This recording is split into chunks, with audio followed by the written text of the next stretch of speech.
This is truth. Here it is. Yes. And you can learn this from drugs, you can learn it from life, you can learn it from death, you can learn it any way you like, but by God, you will learn it. Nothing lasts. Nothing lasts.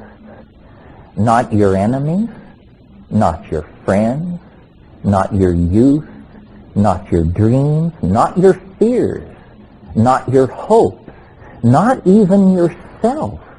Nothing lasts. I mean, this has been said often, but felt rarely. You know, Heraclitus said, Pantitreia, all flows. And the lie of Western psychology is that something is stable. God's nature, the equinoctial points, something lasts. And because of this lie, we are perpetually in a state of anxiety. Because the truth of our experience is nothing lasts. And yet the truth that our culture tells us is, save your immortal soul, make a contribution, preserve, protect, conserve, stabilize, retain. It's pointless. And so the central truth of being is the felt presence of immediate reality. That's all you will ever have. And so the quality of the felt presence of immediate experience is what you want to impact and determine. And everything else is rumor, hearsay, hope, dream, memory, projection. But the felt presence of immediate experience, if that is not satisfying to you, you have to change your life. You have to do something. And the fact that Western psychology and civilization is a vast exercise in delayed gratification. And the consequences of that are endless unhappiness and neurosis and fetish substitution and so forth and so on for reality. It should be liberating to know that nothing lasts. But instead, it paralyzes with a sense of ephemerality, when what it should do is empower an enormous sense of freedom. And I think this ability to accept the inevitable passing and coming to be of phenomena is what psychedelic wisdom is really about. Well, that's more alarming. The businessmen will, wherever there is a frontier, first come the explorers, then come the missionaries, then come the hookers and the businessmen. And we've got plenty of hookers and plenty of businessmen on the internet now. It's the content. I'm McLuhan enough to not so much be obsessed with the content. It's not what is on the net that's important. It's the net itself. It's what it is. It's the fact that if you want to find something out, you now can. It's the greatest democratization of information that's ever occurred. The head of the CIA under Jimmy Carter didn't have intelligence as good as I do, because I can go on to the net and access these various databases. So the thing that is so empowering about the net, I think, is, Tim Leary had a slogan back in the 60s. He used to tell his audiences, find the others. Find the others. Well, how do you find the others? In the 60s, you put a flower in your hair and headed for San Francisco. Today, you go on to the net and go to the well, and you can find the others. It doesn't matter how obscure, peculiar, or bizarre your interest is. I guarantee you can find 10 or 15 people who passionately share this thing. And that empowers you. And it builds communities. And community is the enemy of authoritarian organization, because community springs from the heart, authority springs from theory. Keeping us in a decommunal state is a major part of the agenda of anybody controlling us. That's why the internet is so terrifying to people, because obviously it strengthens dissidence. Just last week, this stupid thing happened in Congress, the Digital Decency Act. Ask yourself, how many times have you been told that child pornography, bestiality, so forth and so on, is being purveyed to thousands of people on the net? Then if you have any experience of the net, you realize that that's like thinking of San Francisco as that one corner at Broadway and Columbus where they peddle girly mags. That's just a part of San Francisco. It's a complex civilization. We have all kinds of people. Everybody should be able to do what they want. But to define San Francisco that way would then lead you to the conclusion, well, maybe we better seal off San Francisco and clean up this hideous evil that's breaking loose. This is what's being done on the web. The public is being manipulated by major media to restrict the web and to get regulation and to put cops on every node and so forth and so on. And this is very bad. It should be resisted. It probably will succeed. I don't think it will destroy the web. I think it'll be a speed bump.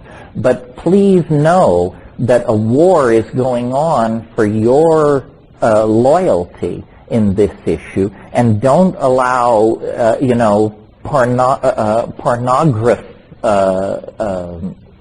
phobes and people like that to stampede you into the idea that the web is a tremendous social evil poised at the souls of our children. I mean, my God, you have to have $10,000 of equipment and an engineering degree to make your way into these places. I don't think there are too many 8-year-olds wandering around traumatized by what they're finding at alt.pix.erotic. Seems idiotic to me. Yeah.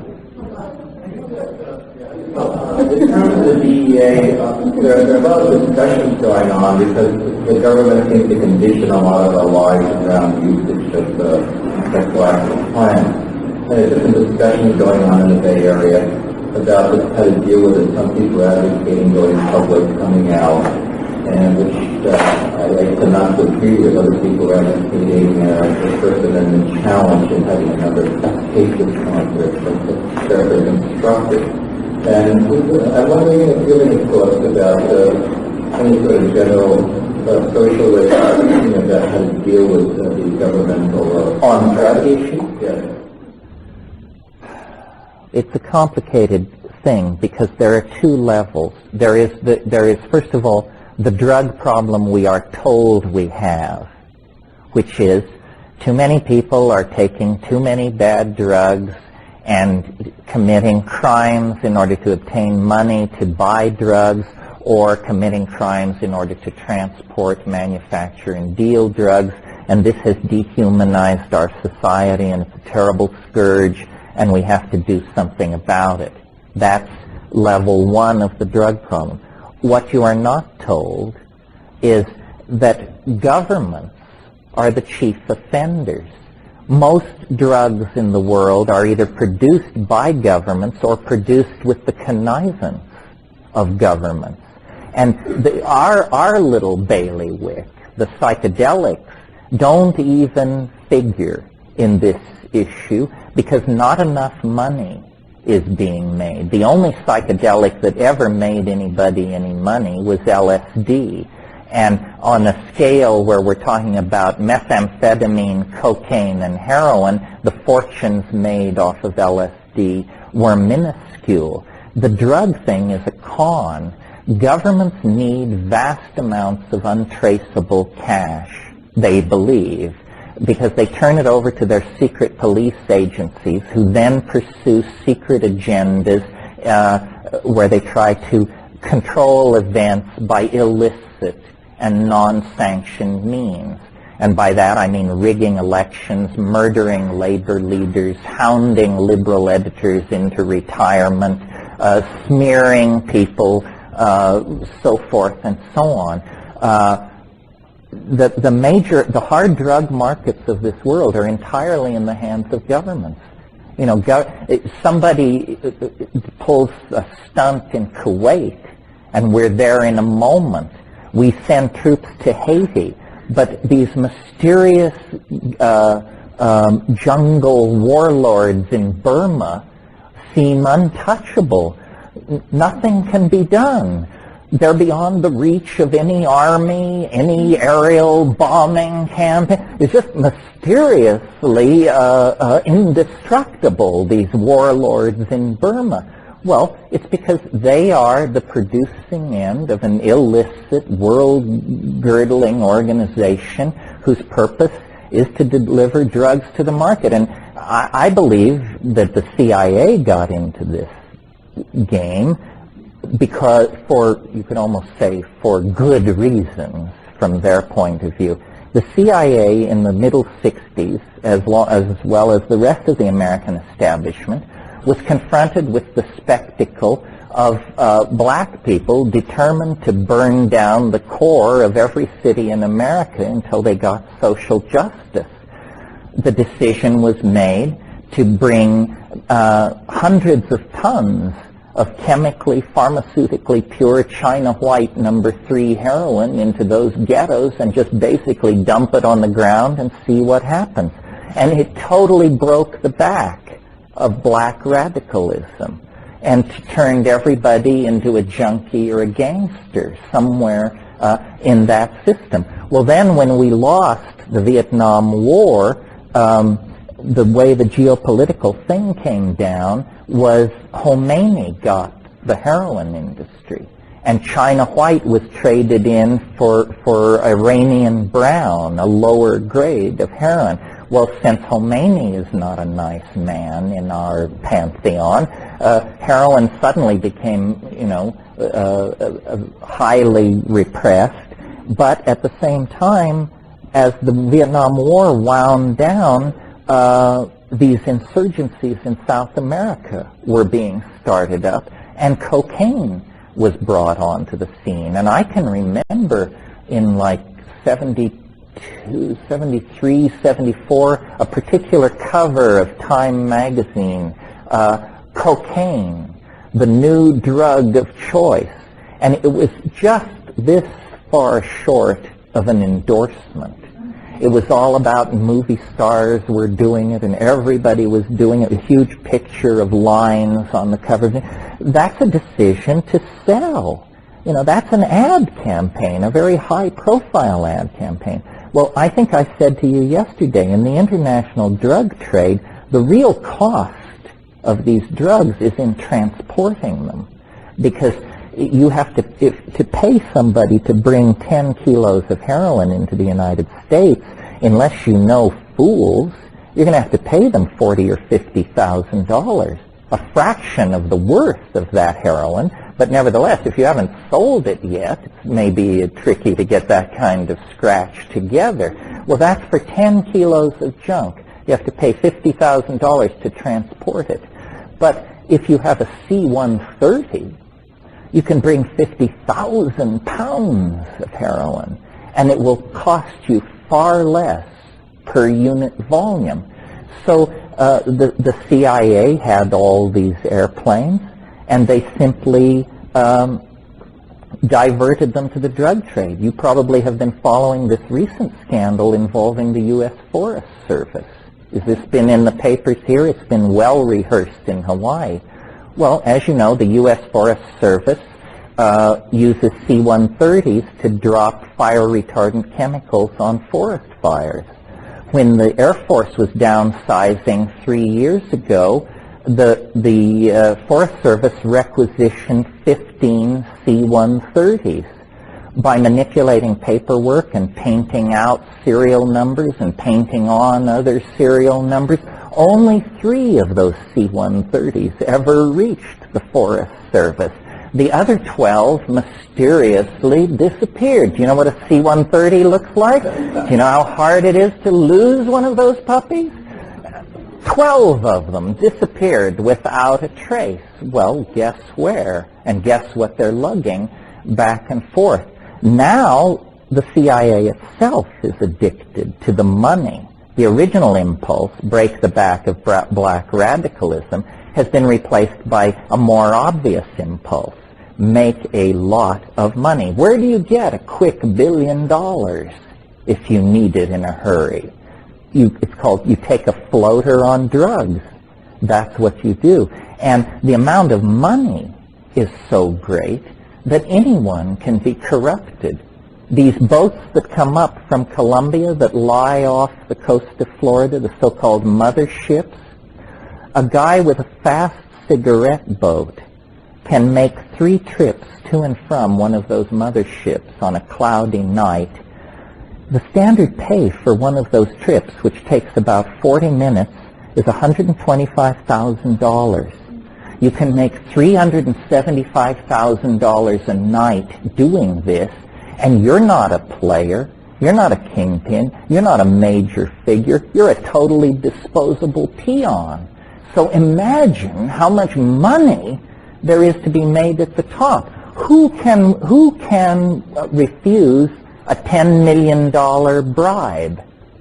You know, people come in and say, listen, we'd like to give you $10 million, and we've bought a house for you in the highlands of Malaysia and a Ferrari, and we'd just like you to go and live there and do whatever you want. And the choice is a bullet in the head. So which would you prefer? We're perfectly at ease either way, so you figure it out and call us back. Nobody can resist that kind of thing. So we're in a situation where we are being radically manipulated by governments because they are addicted to a style of piratical rogue capitalism that is just simply the greatest windfall ever imagined. I mean, there has never been anything like the modern illicit drug trade in the history of the world. 10 years ago, the drug trade and the international arms trade were on a par with each other. Today, the international drug trade makes 10 times as much money as the international arms trade, and there's no end in sight. Some of you may know Bobby Faust in New York. He's an interesting guy. He has an idea. He says that he advocates something which he calls civil obedience. He says not civil disobedience, but civil obedience. He says everybody who smokes pot should take their pot on a certain day and march down to the cop shop and demand that justice be done. And that if everybody who smoked pot did that, the courts would be so clogged, the entire madness of the whole thing would be exposed for everyone to see, and it would just be impossible to enforce. That's a strategic idea. It might work. From observing American society as long as I have, it's very clear to me they don't hand out rights around here. The only people who have any rights are people who demand them. And you can look at how black people broke free in the 60s. You can look at how the gay community got itself together in the 70s and 80s. And apparently, unless you're willing to stand up for what you are, you're going to be forever stigmatized.